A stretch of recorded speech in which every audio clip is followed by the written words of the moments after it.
How to turn on message alerts on iPhone.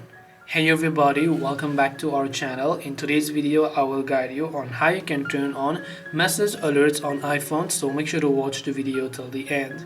In order to turn on message alerts on your iPhone, all you have to do is, first of all, you can go ahead and then let's say whenever someone mentions you on messages, you want to be notified and alerted. So for that, first open up the settings application on your iPhone and simply look for the option called messages and then tap on it. And once you go to this option right here known as messages, from here what you want to do is scroll a bit further below.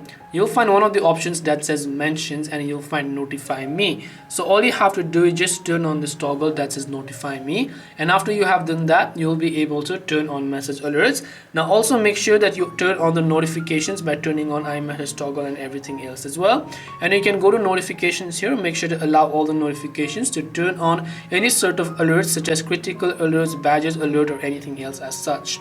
This way you'll be able to turn on message alerts on iPhone. Hope this video was very helpful to you guys, and if it did help you, make sure to leave a like and subscribe to our channel. If you have got any questions, feel free to leave them down. Thank you for watching till the end and see you soon in the next video.